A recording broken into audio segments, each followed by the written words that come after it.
Hey guys, Jonathan Hitchcock here with the Custom Craftsman Woodworking again. Hey, I'm out in my garage shop and I'm filming an introduction to a video for the second time here because what you're seeing, this clip is actually about a week in the future compared to the rest of what you're going to see, because I initially filmed an introduction and then some things changed over the last week. And so I thought, you know what, I'm going to be honest and upfront here. So this is kind of a review of a new tool that I had bought back in October. It's the Woodpeckers Spline Jig.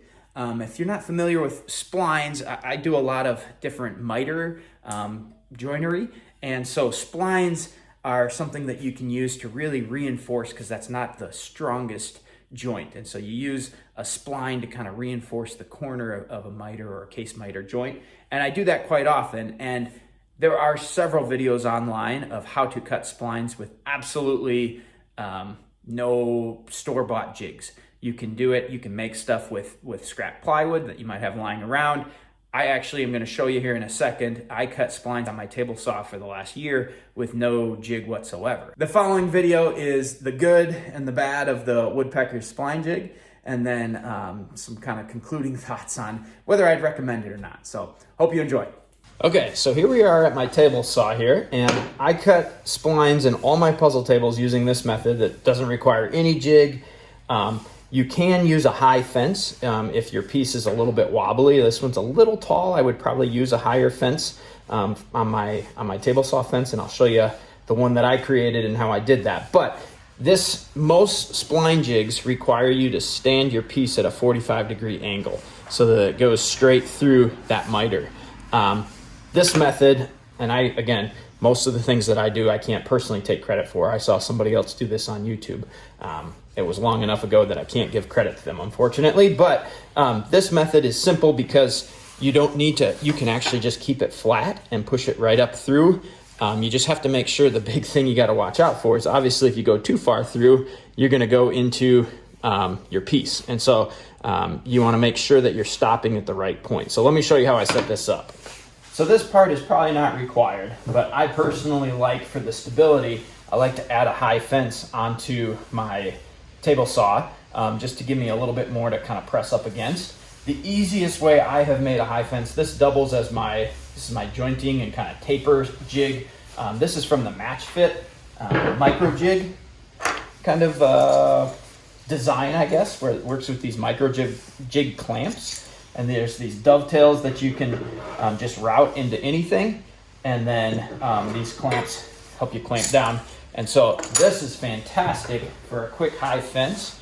All I have to do, kind of lock my table saw into place here.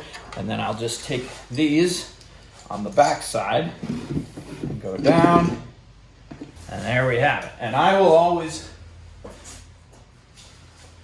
do a quick check then and make sure you want this to be obviously as 90 degrees as it can be. And that looks pretty good right now. So now I've got this tall fence, and then you can see right away the advantage of the tall fence is just how much more stability. Now my whole piece is resting up against, I can press all up against this, and I have so much more stability than when I'm just going up against, I don't know, what's the saw stop fence, about 3 inches or so tall. It's not super high. So this gives me like 12 inches or so of total clearance. So that's super helpful. That's kind of tip number one. So now that I have my high fence set up, I'm going to take my combo square here, and I'm just going to mark exactly, I want the blade to basically come through, I think the spline jig that I just got recommends about 2/3. So anywhere from 2/3 to 3/4 probably. You just want to make sure, obviously, it doesn't go up through the corner here, because then you've got a lot of chisel work. Sometimes that's kind of cool if you're doing some sort of decorative approach, but for what I'm doing here, that's not what I want to add. So I'm going to make sure here, I just want to mark my 45. I'm going to go about 2/3. Just mark that there. So that is the spot now that I want.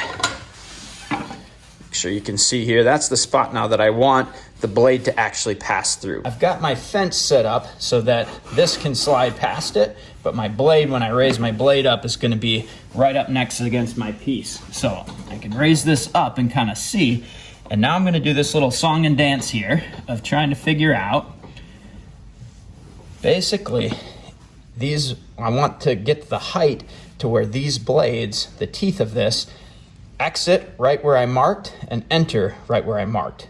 And so I'm gonna adjust where I slide this and the height of the blade to get that to match up perfectly. So about right here, guys, if I was actually gonna make this cut, I'd make sure I was getting it as perfect as I can. But if you can, I don't know if you can follow the tooth here that's right at the top. So it's entering about right on that line, and it tracks it just about all the way down at the exit point. Oops, now I moved it. The exit point, it was a little bit short. But you kind of get the idea. It's a lot of raising and lowering of the blade and moving this back and forth. Once you get it located, as long as all your pieces, if you're doing a bunch of repetitive work, it locks it in, it's the same thing. So now you're gonna have to use your imagination a little bit. I don't have this set up perfectly, but we're gonna pretend it is. So now at this point, all I have to make sure is that this stops right there. I don't wanna go further. Obviously, if I cut further, I'm gonna mess up my whole piece. So I need some sort of stop block on my fence. This is another big advantage of the high fence. I just use a 6-inch speed square. And so I'd get it set up perfectly, and then I'd slide this speed square right up there. So now I'm perfectly stopping in the right spot, and a quick trigger clamp holds that speed square in place. Just like that. And now I can test as I go through. That's gonna stop me every time so that I don't go too deep. Okay? So now all I would have to do is unlock my fence. Now I can move it so I can set this up perfectly to be right where I want to cut. If it's in the middle or if it's 2/3, whatever, I can put a mark right on the corner here of where I want the blade to hit. But if I was setting it up, that's where I'd go. And now as I push through, it's going to make the cut, and I'm going to stop right at this point, and then I'm going to flip it.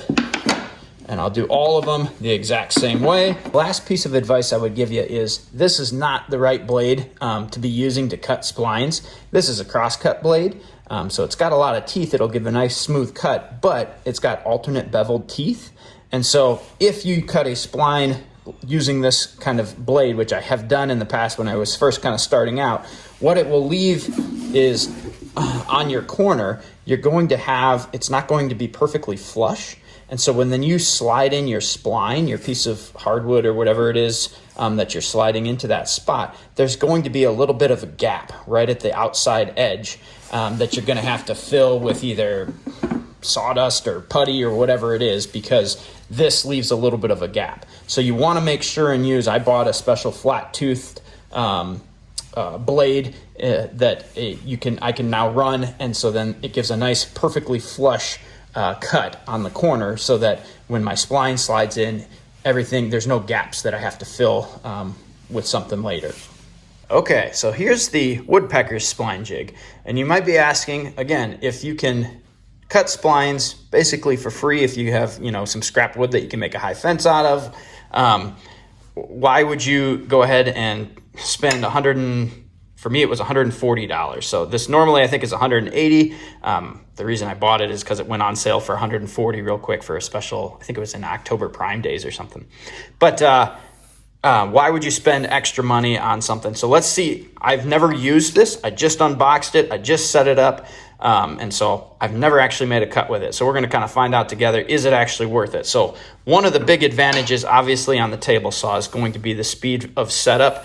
And then there's some repetitive accuracy that you can get with this, with wider boxes and things like that, that I wanted to test out. But truthfully, the main reason I got this is because that method that I use would not work on the router table. It just slides right up against your fence and you make your cut. And so this corner hangs down below. So I've got the fence moved over, and look how much faster this is than my previous method of trying to play around with it. I can just lift this up and see exactly where I want that to go, and I don't have to worry about lining it up because it's sitting perfectly at this angle. It's going to be equivalent where it enters and exits on the piece. Like I said, the main reason I got this is for the router table, so let's see how it works on there. Guys, we have a major issue here. This might be a fatal flaw for this tool. I had not tested this up until this point. Like I said, I just unboxed this and got it built. And so check out the problem here with the router table. So I have my fence all the way back. It does not slide any further back. Now I just have a bench top. This is the Bosch bench top router table. But the spline jig is too wide for this. So I do not know. I'm gonna play around a little bit and see, is there any way that I can save this? Okay guys, the beauty of the internet here. I've spent the last hour and a half or so playing around with this, trying to solve this issue, and came up with a solution finally, so you don't have to sit through all of that. And I realized that these slide on like a T-track back here. You could scoot this in theory, but then you have to figure out a new way to keep these parallel. So here's what I did. I just cut a couple of those pieces of Baltic birch, and I made two of them to be the exact same length, and then I fit them in between and clamped this so that this was pulled in, hopefully to be the same distance, and I can run the excess off the edge of my router table. This can still bump up all the way against my fence. I've not made any cuts, but we're gonna try and make our first ever cut with this spline jig and see how it goes.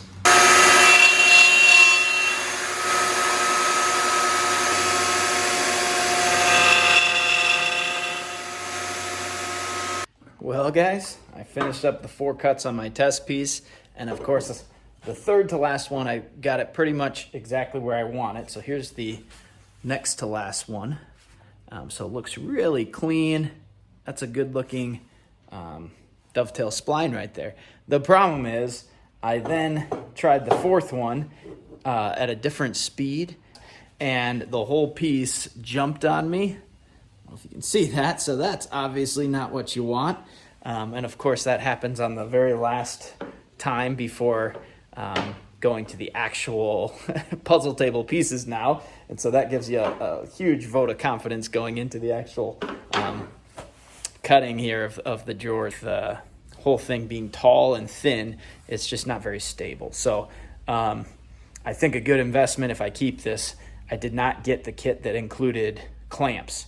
And I think having some clamps that would hold it down instead of just my fingers trying to apply the pressure while pushing, you know, horizontally against the fence would be super helpful. So I've got 6 drawer tables for a white maple all done being glued up here. And so we're gonna try and cut those. And if it goes terribly, then I don't know what we're gonna do. So let's see how it goes. This video is taking quite the turn now. I've spent the last 3 or 4 days now trying to solve the issue that I was having, but basically the dovetail splines that I cut on that router table, I spent quite a bit of time, because each time I would rotate it I had to reclamp it down so it wouldn't move. I got clean splines cut on all of my drawers, and then I went to cut the keys for the spline. You can see here I was cutting some of them on my router table. In order for the height to be correct, there's a little bit of a step in the key itself. If I lower the bit down just a hair, then it won't fit into this slot here. And so I got it to fit, but it's super ugly and loose because it's gappy because I've got this big step in the top here.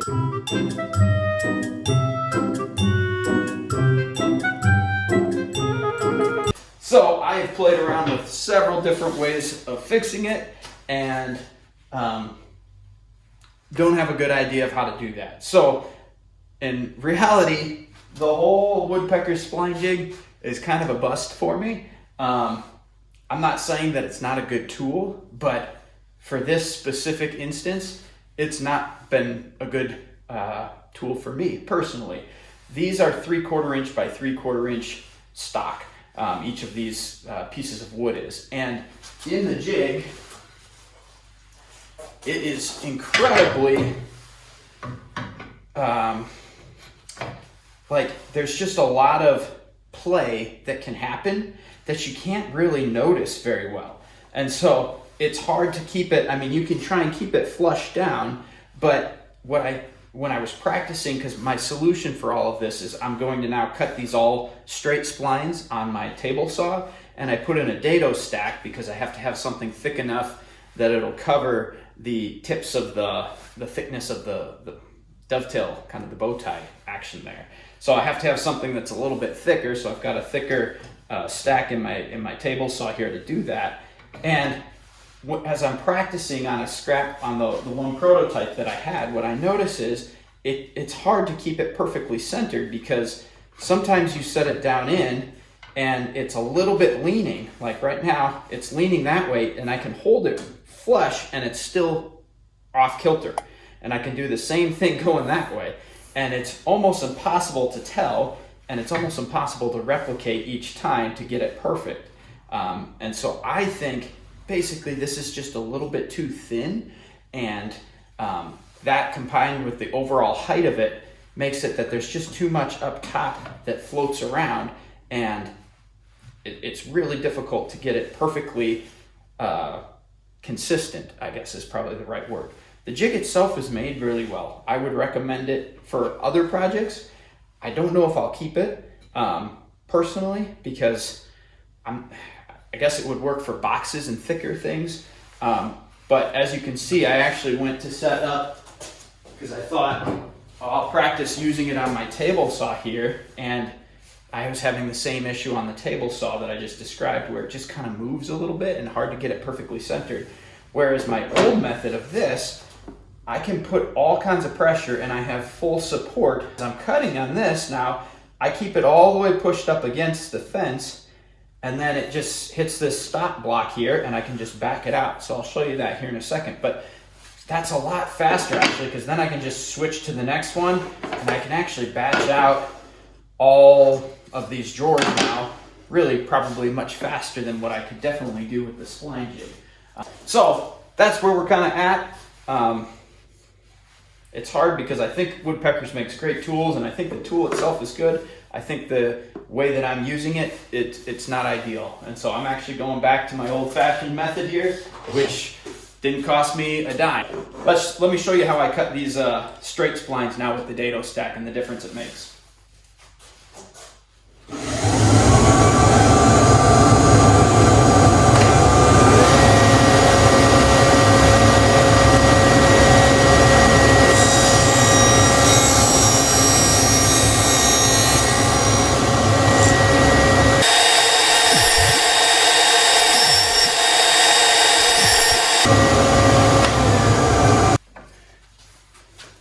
Here you can see there's my straight spline now, and I'm able to get it, I played with it a while to get it perfectly centered,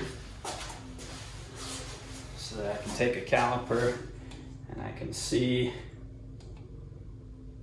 0.19 and 0.19. So perfectly centered in the wood there, and I actually kind of like, I've never done a dado stack for the spline, so it's actually kind of a cool feature that I've not done before.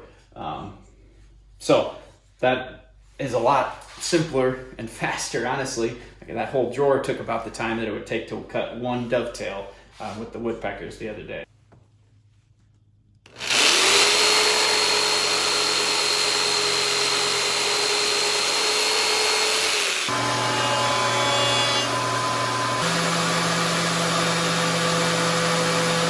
Okay guys, well, that's the end of this video here. A lot longer process than what I anticipated, but here's the finished result here. So this is the white maple drawer with walnut splines added in. Those are 1/2-inch splines. Again, I had to make them, I've never done wider splines like that, but that was to cover up the router bit from the dovetail that didn't work. And then this is the opposite. This is a walnut drawer with a white maple spline. Oops. So you can see if I come in here, they're not perfect right now. I still have, all I've done is trim them up and then do a rough sanding. So there's even a few gaps and things that we'll have to fill and fix up. Flash now to the final conclusion on this thing. I've tried it in multiple different ways. I tried it on my table saw. I tried it on my router table. I think it's a very well built tool. I don't think there's anything wrong with the tool. I discovered like these flip stops actually flip up. That's pretty cool. The stops hold really well. It slides well. You get this tape kind of stuff to go underneath it, so you don't scratch up your cast iron or aluminum or whatever you're pushing on.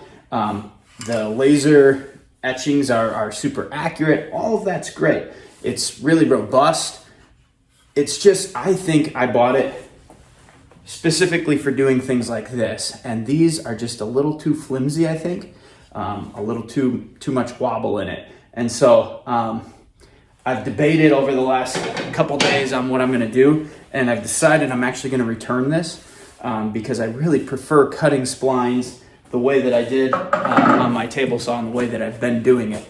So in the end, I'm gonna return the jig myself. I'll pocket the extra. For me, it was about $150, $140, something like that. So I'll take that and I can use that money elsewhere. And then if in the future I go back to trying the router table with a dovetail bit, I think I'll build my own jig when I have a little bit of time to do that. So I'll leave the decision up to you guys. Links in the description if you want to check it out, but appreciate you following along. And if you have questions, I'd love to hear how you guys cut splines. I'm sure there's a million and one ways that I don't even know about. So I'd love to hear some of those other ways that you guys have come up with. Thanks a lot, guys.